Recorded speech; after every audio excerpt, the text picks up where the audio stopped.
Hello all of you. आज हम बात करने वाले हैं बीएससी थर्ड ईयर मैथ्स का paper second unit number first. Subject का नाम है real analysis and complex analysis, जिसमें हम निम्न बिंदुओं पर चर्चा करेंगे। पहला, पार्टीशंस, विभाजन, लोअर रीमान सम, निम्न रीमान योग, अपर रीमान सम, ऊपरी रीमान योग और कुछ इस पर कुछ महत्वपूर्ण बिंदुओं पर चर्चा करेंगे। और साथ में रीमान समाकल, उसके प्रॉपर्टी और कुछ एग्जाम्पल्स पढ़ेंगे। और लास्ट में हम पढ़ेंगे बहुत ही महत्वपूर्ण थ्योरम जो आपके एग्जाम की दृष्टि से बहुत ही एमपी हैं, necessary and sufficient condition for Riemann integral, जो बहुत ही एमपी थ्योरम है। इन बिंदुओं पर हम इस तरह चर्चा करते हैं, तो बने रहिएगा वीडियो के अंतिम तक के। तो सबसे पहले हम बात करेंगे विभाजन की। विभाजन क्या होता है? तो मान लीजिएगा आपके पास में एक इंटरवल दिया है i is equal to closed interval A B दिया हुआ है, ओके, जो सवर्त परिबद्ध अंतराल है। तब i का विभाजन i में बिंदुओं का परिमित क्रमित समुच्चय। तो यहाँ पर हम एक और सेट क्या ले रहे हैं, p इज इक्वल टू ले रहे हैं x0 x1 dash dash dash xn तक के हम एक सेट ले रहे हैं, ठीक है। तब यह निम्न प्रारूप में असेंडिंग क्रम में हो जाता है। तो हम यहाँ पर क्या मानते हैं, a इज इक्वल टू मान लेते हैं x0, ये बढ़ते क्रम में है x1 x2 xn, और लास्ट में हम क्या मान लेते हैं xn बराबर b। तो पार्टीशन में आपको क्या ध्यान रखना है, पार्टीशन में हम कोई भी एक इंटरवल का उपयोग करते हैं, क्लोज्ड इंटरवल ए बी, जहाँ पर इस a को हम क्या मानते हैं x0 की वैल्यू मानते हैं और इस b को हम क्या मानते हैं xn की वैल्यू मानते हैं। तो आपके पास में अगर से अंतराल दिया हुआ है, अंतराल ए बी दिया हुआ है, इस ए बी को हम अनेक उप अंतरालों में इस टाइप से बांटते हैं, ओके। तो इसका उप अंतराल क्या क्या हो जाएगा, x0 x1 x1 से x2 xr -1 से xr और xn -1 से xr। इस टाइप से हमने इस अंतराल को अनेक उप अंतरालों में विभाजित कर दिए, ओके। तो इसी को हम क्या बोलते हैं, पार्टीशन बोलते हैं। अंतराल को अनेक उप अंतरालों में विभाजित करना ही पार्टीशन या विभाजन कहलाता है। विभाजन को संख्या रेखा पर निम्न प्रकार से समझ सकते हैं। जैसे कि मान लीजिएगा आपके पास में संख्या रेखा दिया हुआ है, यहाँ पर ये हम संख्या रेखा खींच के अलग से बता रहे हैं। यहाँ पर देखिएगा a बराबर हम क्या मानते हैं, x0 मानते हैं, उसके बाद में क्या आ जाएगा, x1 आ जाएगा, x2 आ जाएगा, इसी बीच में यहाँ पर बात हो जाएगी xr -1 की और xr, ओके, और लास्ट में क्या बात होगी xn को हम क्या मानते हैं, b मानते हैं। तो विभाजन को संख्या रेखा पर इस टाइप से हम दर्शाते हैं, ओके। तो विभाजन किसको बोलते हैं, किसी भी क्लोज्ड इंटरवल को अनेक उप अंतरालों में बांटना। अब विभाजन में आपको क्या याद रखना है, x0 बराबर हम क्या लेते हैं, a मानते हैं, और xn बराबर क्या मानते हैं, b मानते हैं, ओके। तो आइए आगे हम पढ़ते हैं विभाजन का मानक या आर जलाबी, नॉर्म और मेज ऑफ अ पार्टीशंस। तो इसमें देखिएगा अंतराल ए बी के विभाजन p एक समुच्चय ले लिया हमने यहाँ पर x0 x1 xn का मानक या जलाबी उस उप अंतराल की लंबाई है जो विभाजन के समस्त उप अंतरालों में सबसे अधिक बड़ा होता है। मीन्स अगर से आपके पास में कोई अंतराल दिया हुआ है और उसका हम उप अंतराल ले रहे हैं, तो वहाँ पर समस्त विभाजन के उप अंतरालों में सबसे अधिक मान जिसका होता है वही उसका क्या कहलाता है, p का मानक कहलाता है। तो p का मानक क्या होता है, मैक्सिमम डेल r, जहाँ पर r बराबर हम क्या लिख सकते हैं, 1 से लेके n तक के r के मान होंगे, या इसी को हम लिखते हैं मैक्सिमम डेल r के मान जो होगा 1 से लेके n तक के होगा। नॉर्म को हम किससे दर्शाते हैं, म्यू p या नॉर्म p से दर्शाते हैं, ओके। तो नॉर्म p को हम किससे दर्शाएंगे, डबल डंडे रहेगा और बीच में p रहेगा और इधर भी डबल डंडे रहेगा, तो इसको हम क्या बोलते हैं, विभाजन का मानक या नॉर्म, ओके। तो यह एक महत्वपूर्ण पॉइंट है, इसको याद रखिएगा आपके एग्जाम की दृष्टि से। यदि P1 और P2 अंतराल I A B में कोई दो विभाजन है, तो P बराबर क्या मिल जाएगा आपको, यहाँ पर P बराबर मिल जाएगा P1 यूनियन P2। ओके, आइए अब हम अध्ययन करते हैं निम्न रीमान योग, लोअर रीमान सम। यदि आपके पास में एक फलन दिया हुआ है, जो फलन कहाँ से कहाँ तक जा रहा है, एफ आई से आर में जा रहा है। मीन्स देखिएगा आपके पास में फलन दिया हुआ है, ये दो सेट हो गए आपके पास में। ये मान लीजिएगा ये आई का सेट है और ये आर का सेट है। तो फलन कैसे बनता है, ये दोनों का कॉम्बिनेशन से ही क्या बनता है, फलन बनता है। तो जो एफ कहाँ से कहाँ तक जा रहा है, एफ जा रहा है आई से आर में जा रहा है, जहाँ पर आई को हम क्या बोलते हैं, डोमेन बोलते हैं, और आर को हम क्या बोलते हैं, कोडोमेन बोलते हैं। ओके, तो जब आई टेंस टू आर, आई पर एक परिबद्ध फलन है, तब माना P इज इक्वल टू एक सेट ले लिया हमने x0 से x7, आई पर विभाजन है, तो M R is equal to क्या होगा, small M R is equal to infimum F X. X के जो मान होंगे क्या होंगे, X belongs to mod X R minus 1 से एक्स आर में जाएगा ये। तो लोअर रीमान सम को हम किससे दर्शाते हैं, देखिएगा लोअर रीमान सम को हम LPF से दर्शाते हैं, और इसका मान क्या होता है, लोअर रीमान सम को हम LPF से दर्शाते हैं, इसका मान क्या होता है, summation R is equal to 1 से n small M R X R minus 1 से इसको दर्शाते हैं लोअर रीमान सम को।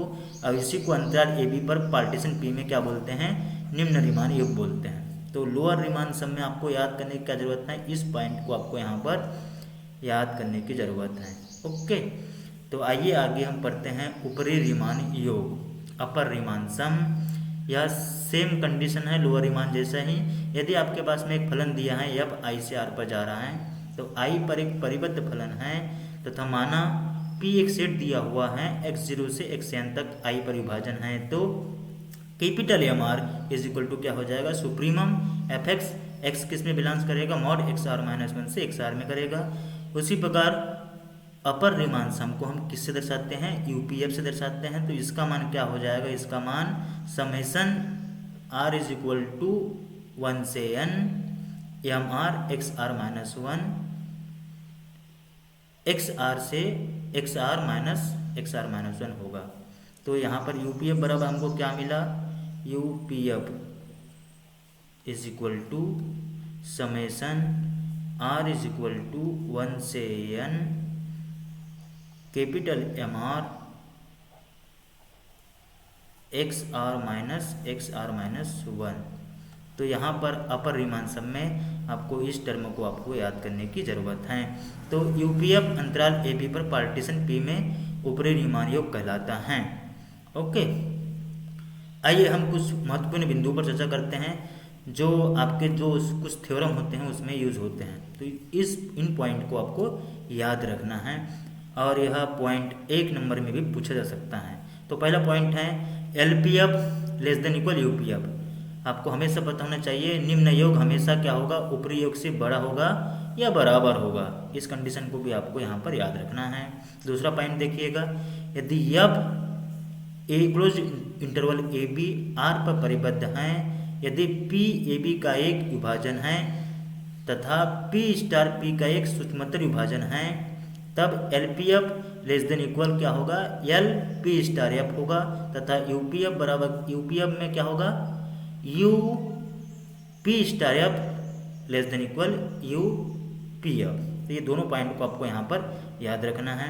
उसके बाद तीसरा पॉइंट देखिएगा, माना FG आपके पास में दो फलन हैं, जो फंक्शन कैसे बना रहा है, ये क्लोज्ड इंटरवल AB से R पर जा रहा है, जो परिबद्ध है, और P AB का कोई विभाजन है। तब इसमें दो कंडीशन की बात होगी। पहला कंडीशन क्या होगा, L जो लोअर जो है, लोअर का P F प्लस G बड़ा या बराबर होगा LPF प्लस LPG से, और दूसरा कंडीशन क्या होगा, अपर का P F प्लस G छोटा या बराबर होगा UPF प्लस UPG से।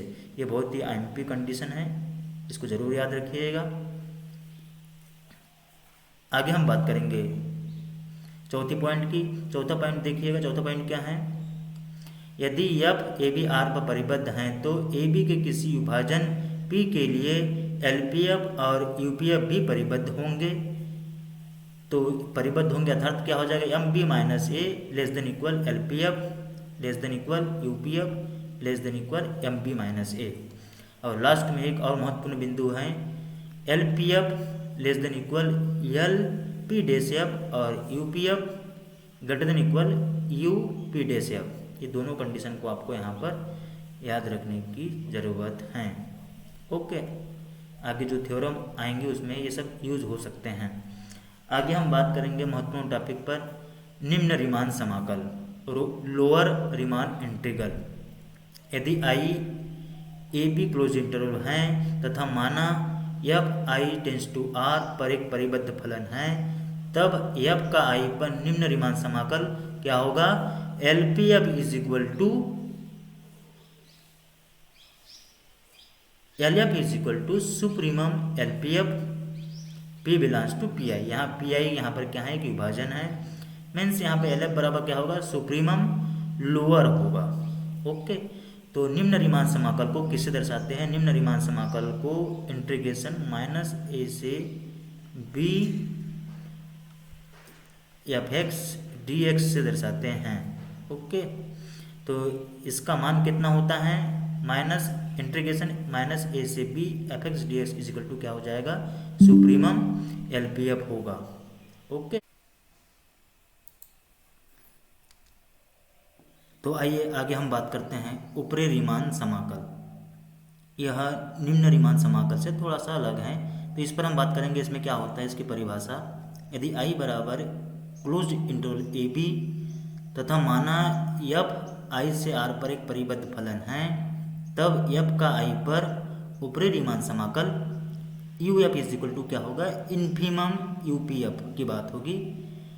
मीन्स अपर का इन्फीमम हमको ऊपरी रीमान समाकल में लेना है, और लोअर रीमान इंटीग्रल में क्या लेना पड़ता था हमको, सुप्रीमम का लोअर लेना पड़ता था। मीन्स निम्न रीमान सम का मैक्सिमम एलिमेंट हमको निम्न रीमान समाकल में लेना पड़ता था।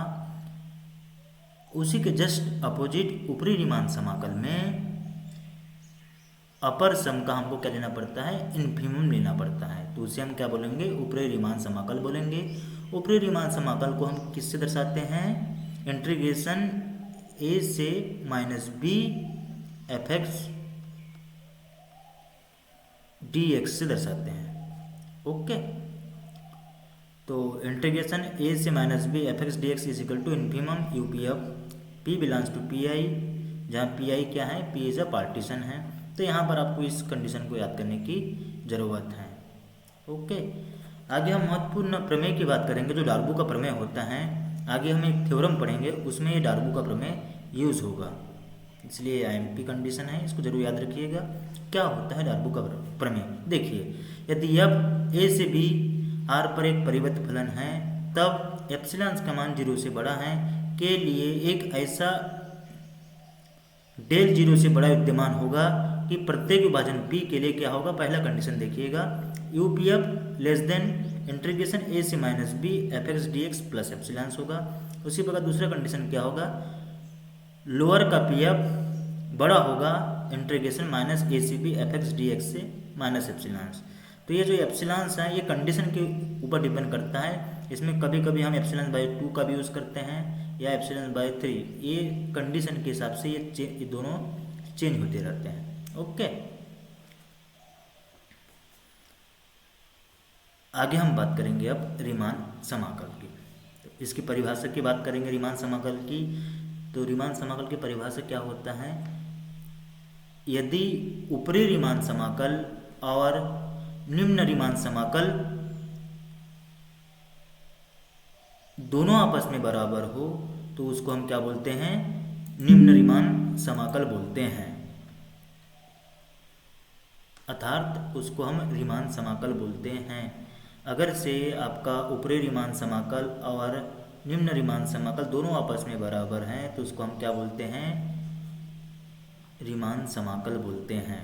ये देखिएगा दो कंडीशन है, इसको इसमें आप याद रखिएगा। मीन्स अगर से आपके पास में इंटीग्रेशन दिया हुआ है F is equal to minus A से B, F is equal to A से माइनस बी, तो उसको हम क्या बोलेंगे, रीमान इंटीग्रल बोलेंगे। रीमान इंटीग्रल को आर इससे दर्शाते हैं या F belongs to R A B से दर्शाते हैं।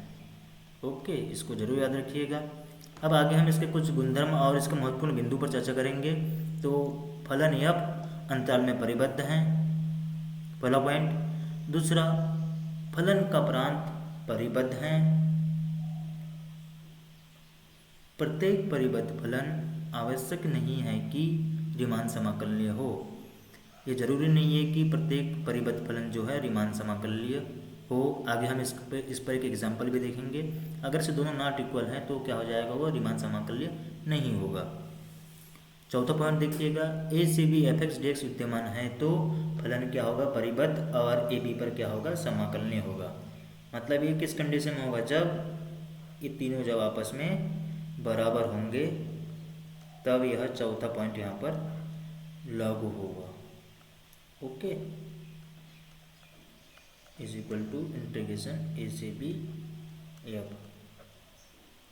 पांचों पॉइंट देखिएगा, ये भी बहुत ही आईएमपी हैं, इसको भी आप जरूर याद रखिएगा। एक नंबर के क्वेश्चन में आसानी से पूछा जा सकता है। इंटीग्रेशन माइनस ए से B F X D X less than equal A से minus B F X D X. Means निम्न रीमान समाकल हमेशा छोटा होगा या बड़ा होगा किससे, ऊपरी रीमान समाकल से। तो आइए इस पर एक महत्वपूर्ण एग्जाम्पल देखते हैं।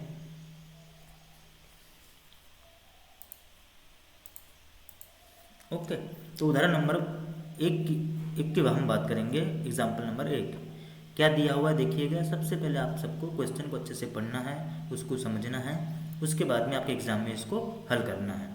तो यदि अब A B tends to R जो निम्न रूप से परिभाषित है, तो यहाँ पर फलन दिया हुआ है ए बी से आर पर, जो किस पर परिभाषित है, एफ एक्स बराबर क्या दिया हुआ है, 0 दिया हुआ है। किस कंडीशन में दिया हुआ है, जब x एक परिमेय है।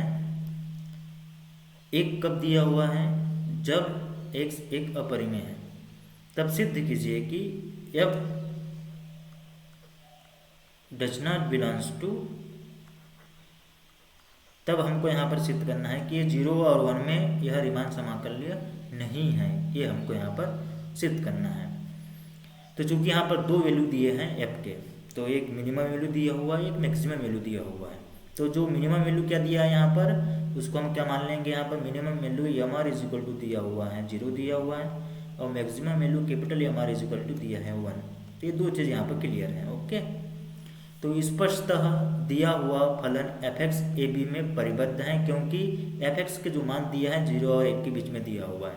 मीन्स यह परिबद्ध होगा। परिबद्ध फलन किसको बोलते हैं, परिबद्ध फलन। परिबद्ध फलन दो प्रकार के होते हैं, निम्न परिबद्ध और ऊपरी परिबद्ध। परिबद्ध दो प्रकार के होते हैं, निम्न परिबद्ध होता है एक, ऊपरी परिबद्ध होता है। तो ये दोनों से मिलकर क्या बनता है, परिबद्ध बनता है। तो अगर आपके पास में कोई फलन दिया हुआ है अब, तो उसको परिबद्ध कब बोलेंगे, जब वह स्मॉल एम और कैपिटल एम के बीच के दो मानों को वैल्यू को ये करता है, तो उसको हम क्या बोलते हैं, परिबद्ध बोलते हैं। तो यहाँ पर भी देखिएगा एफ एक्स के जो मान है 0 और 1 के बीच में है, इसलिए क्या होगा, एक परिबद्ध फलन होगा। मीन्स पूरे रीमान इंटीग्रल में फलन जो होते हैं क्या होते हैं, परिबद्ध ही होते हैं। Okay, for all X belongs to A B. अब यहाँ पर हम मान लेते हैं एक सेट मान लिए P बराबर पार्टीशन की परिभाषा से x0 x1 xn 0 1 का कोई विभाजन है,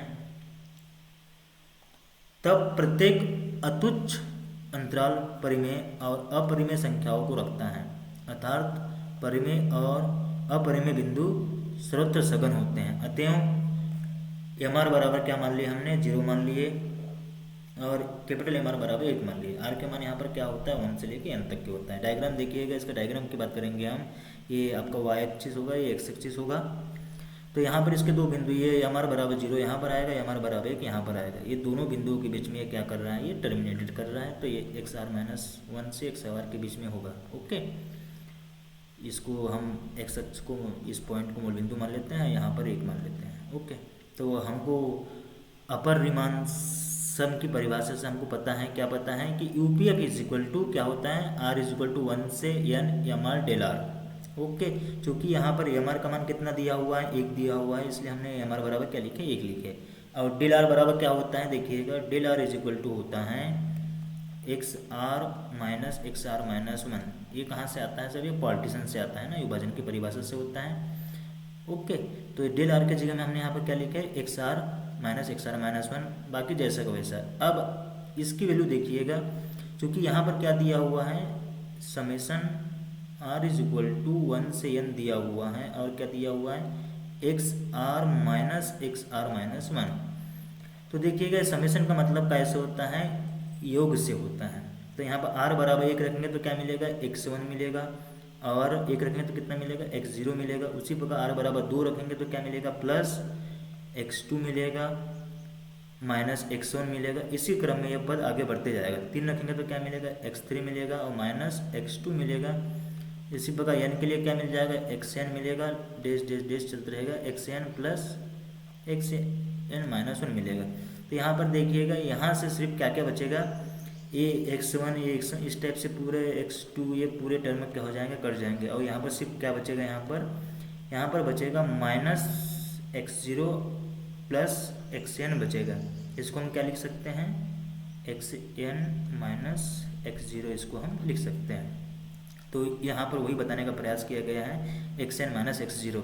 तो चूँकि हमने पार्टीशन से हमने पहले ही बता दिए थे, पार्टीशन xn बराबर क्या लेते हैं, b लेते हैं, x0 बराबर हम लेते हैं ये लेते हैं। ओके, ये पार्टीशन की परिभाषा से है। तो ये क्या हो जाएगा, b minus A is equal to 1 minus 0। तो इसका मान कितना हो जाएगा, 1 हो जाएगा।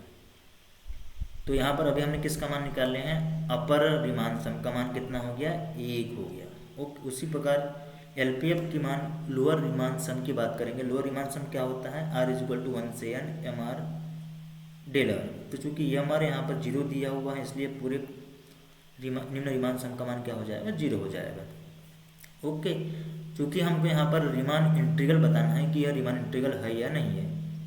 तो यहाँ पर देखिएगा ऊपरी रीमान इंटीग्रल क्या होता है, माइनस ए से minus B F X D X is equal to क्या होगा, इसका पूरा limit N tends to infinite UPF. क्योंकि यूपीएफ का मान कितना, 1 है, इसलिए इसका मान कितना हो जाएगा, 1 हो जाएगा। और निम्न रीमान समाकल की बात करेंगे तो minus A C B F X D X बराबर क्या होगा, limit N tends to infinite L P F. चूँकि इसका मान कितना मिला हमको, 0 मिला। अतः दोनों कंडीशन से क्या सिद्ध हो रहा है कि दोनों आपस में बराबर नहीं है। अतः इससे क्या सिद्ध होता है कि यह रीमान समाकलनीय नहीं है। अतः दिया गया फलन क्या है, रीमान समाकलनीय नहीं है, ये सिद्ध होता है। क्योंकि अपर रीमान इंटीग्रल और लोअर रीमान इंटीग्रल आपस में बराबर नहीं है। ओके, अब आगे हम बात करेंगे दोलायमान योग की। दोलायमान योग पूरी तरह से किसके ऊपर डिपेंड करता है, लोअर और अपर के ऊपर डिपेंड करता है। ओके, तो ओमेगा आर दोलायमान योग को हम किससे दर्शाते हैं, ओमेगा आर से दर्शाते हैं। इसका क्या होता है, M R minus small M R होता है। ओके, तो यूपीएफ माइनस एलपीएफ ले ले तो क्या मिल जाएगा हमको, अगर से हम यहाँ पर ले लिए यूपीएफ माइनस एलपीएफ हमने यहाँ पर ले लिए। तो चूंकि यूपीएफ क्या होता है, आर इज इक्वल टू 1 से N capital M R X R minus 1।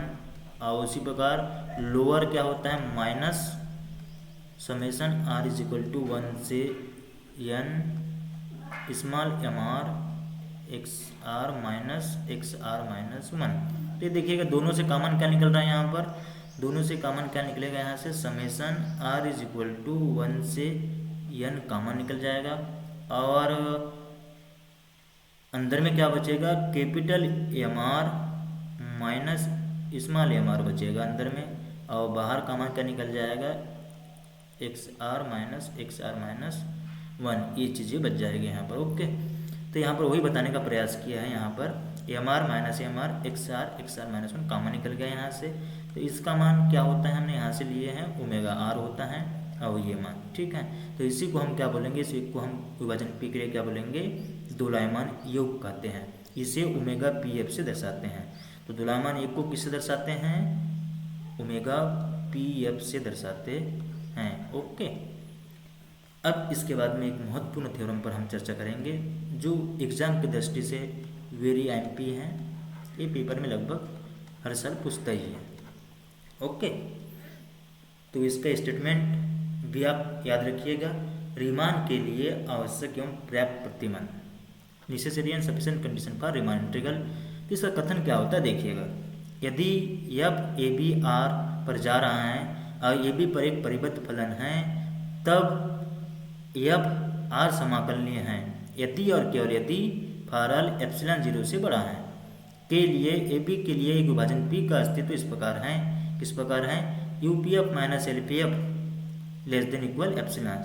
You P F minus L P F का मान कितना होता है? ओमेगा पी एफ होता है, भी जस्ट बताए हैं, लेस देन एप्सिलॉन। तो इस थ्योरम को हमको दो कंडीशन में सिद्ध करना है। जहां पर भी यदि और केवल यदि की बात होती है, उस थ्योरम को हम दो पार्ट में सिद्ध करते हैं। तो इसका पहला पार्ट क्या हो जाएगा? प्रतिबंध आवश्यक हैं। तो इसका पहला पार्ट देखते हैं। तो प्रतिबंध आवश्यक में हम किस कंडीशन की बात करते हैं? जो दिया है इसमें क्या आ जाएगा? दिया है एफ क्या है? एक रीमान इंटीग्रल है और हमको इसमें सिद्ध क्या करना है? You P F minus L P F less then epsilon, ये हमको सिद्ध करना है। चूंकि हमको ज्ञात है रीमान इंटीग्रल की परिभाषा से क्या ज्ञात है कि ये तीनों आपस में बराबर होते हैं, तब वो क्या होता है? रीमान इंटीग्रल होता है। ओके, ये रीमान समाकलन की परिभाषा से हैं। तो let epsilon be any positive numbers, अगर से एप्सिलॉन से एक धनात्मक संख्या है, तब डार्बू के प्रमेय से क्या होता है? डेल अगर से 0 से बड़ा है, तब उसके लिए पार्टीशन पी निम्न प्रकार से होता है। किस प्रकार से होता है? ये जो कंडीशन आई है किससे आया है? ये डार्बू के प्रमेय से आया है। तो U P F less than A से minus B F X D X plus epsilon by 2। हमने जब भी बताया था कि डार्बू के प्रमेय में एप्सिलॉन ये कंडीशन के हिसाब से लेते हैं ना। तो चूंकि रीमान समाकल की परिभाषा से क्या हो जाएगा? ये यहाँ से देखिएगा, ये जो है ये किसके बराबर है? इसके बराबर है ये ना। तो यहाँ पर हमने वही लिखे हैं, ए से B F X D X हो जाएगा प्लस एप्सिलॉन बाई 2। उसके बाद दूसरा कंडीशन इसमें बनेगा एल पी एफ बड़ा होगा किससे? Minus A C B F X D X minus epsilon. इसमें माइनस की बात हो जाती है और फिर से यहीं से ये किसके बराबर होता है? A C B F X D X के बराबर होता है। तो हमने इस मान को यहाँ पर लिख दिए, ये माइनस एप्सिलॉन बाई 2 समीकरण नंबर 1 और समीकरण नंबर 2 दे दिए। तो समीकरण नंबर 1 और 2 को हम जब आपस में घटाएंगे तो हमको क्या मिल जाएगा? जब समीकरण नंबर 1 और 2 को आपस में माइनस करेंगे तो हमें क्या मिल जाएगा? U P F minus L P F less than equal A C B F X D X plus epsilon by 2 minus A C B F X D X plus epsilon by 2। तो यहाँ से देखिएगा दोनों चीज़ यहाँ पर cut रही है और यहाँ पर हम क्या बचेगा? Less than epsilon by 2 plus epsilon by 2। तो जब आप epsilon by 2 plus epsilon by 2 करोगे तो आपको क्या मिलेगा? 2 एप्सिलॉन बाई 2। तो 2 से 2 कटेगा तो सिर्फ क्या बचेगा? यहाँ पे एप्सिलॉन बचेगा, क्योंकि यही कंडीशन हमको यहाँ पर सिद्ध करना था। अतः प्रतिबंध आवश्यक है कि कंडीशन सिद्ध हो गया। ओके, अब हम आगे बात करेंगे प्रतिबंध पर्याप्त है कि। प्रतिबंध पर्याप्त है क्या होता है देखिएगा। इसमें दिया है क्या रहेगा? जस्ट इसका अपोजिट रहेगा। You P F minus L P F less then epsilon इसमें दिया रहेगा और हमको इसमें सिद्ध क्या करना है? एफ क्या है? एक रीमान इंटीग्रल है, हमको सिद्ध करना है। ओके, तो चूंकि ज्ञात है, हमको क्या ज्ञात है? You P F minus L P F less then epsilon, समीकरण नंबर 3 दे देते हैं इसको। अब चूंकि हमको ऊपरी रीमान समाकल की परिभाषा से हमको ज्ञात है, ये कहाँ से आया? ये ऊपरी रीमान समाकल की परिभाषा से आया। तो ये क्या होता है? ए से minus B F X D X less than equal U P F होता है। ये सब कहाँ से आया? ऊपरी रीमान समाकल की परिभाषा से आया। ओके, तो इस कंडीशन को आपको यहाँ पर याद रखना है। इसी प्रकार निम्न रीमान समाकल से क्या हो जाएगा? Minus A C B F X D X greater than equal L P F. तो ये दोनों कंडीशन को आपको यहाँ पर याद रखना है। ओके, तो समीकरण नंबर 3 और 4 से क्या मिलेगा हमें? समीकरण नंबर 3 और 4 से हमको क्या मिलेगा? ए से minus B F X D X minus A C B F X D X less than equal, मतलब 4 और 5 को हम यहाँ पर घटा रहे हैं। समीकरण नंबर 4 और 5 को हम क्या कर रहे हैं? यहाँ पर दोनों को आपस में घटा रहे हैं। तो हमको क्या मिल जाएगा? ए से minus B F X D X minus A C B F X D X less than equal U P F minus L P F. क्योंकि U P F minus L P F का मान कितना होता है? Epsilon होता है, तो इसका हमने यहाँ पर साथ में लिख दिया है। समीकरण नंबर 6। समीकरण नंबर 6 में अगर से हम इस एप्सिलॉन को जीरो को ले ले तो हमको ये पूरा जो मान है क्या हो जाएगा, ये पूरा जीरो हो जाएगा। ये पूरा मान कितना मिल जाएगा हमको यहाँ पर जीरो। तो सिर्फ यहाँ पर क्या बचेगा, इतने टर्म बचेंगे यहाँ पर। तो यहाँ से हमने क्या किए हैं, इस टर्म को हमने इस तरफ ले लिए तो हमको क्या मिल जाएगा, ये वाला टर्म मिल जाएगा। ओके, तो हमको क्या मिला है, ए से minus B F X D X less than equal minus A C B F X D X. चूँकि हमें इसको समीकरण नंबर हमने 7 दे दिए। चूँकि हमें ज्ञात है, क्या ज्ञात है कि लोअर रीमान इंटीग्रल हमेशा अपर रीमान इंटीग्रल से छोटा होगा या बराबर होगा, ये ज्ञात है। इसको हमने दे दिया समीकरण नंबर 8 से। तो समीकरण नंबर 7 और 8 से देखिएगा दोनों आपस में क्या हो जाएगा, बराबर हो जाएगा। दोनों आपस में क्या हो जाएगा, बराबर हो जाएगा। अतः इसी से सिद्ध होता है कि, इससे क्या सिद्ध होता है कि जब दोनों आपस में बराबर होते हैं माइनस ए से B F X D X is equal to A से minus B F X D X, दोनों आपस में बराबर हो गए। तो इसी को हम क्या बोलते हैं, ए से B F X D X. इससे क्या सिद्ध होता है, इससे सिद्ध होता है कि यह F belongs to R A B, यह क्या है, रीमान इंटीग्रल है। यह बहुत ही आइम्पी थ्योरम, इसको अच्छे से देखिएगा। आप सभी का बहुत बहुत धन्यवाद वीडियो देखने के लिए। चैनल को लाइक शेयर एंड सब्सक्राइब अवश्य कीजिएगा। थैंक यू आप सभी।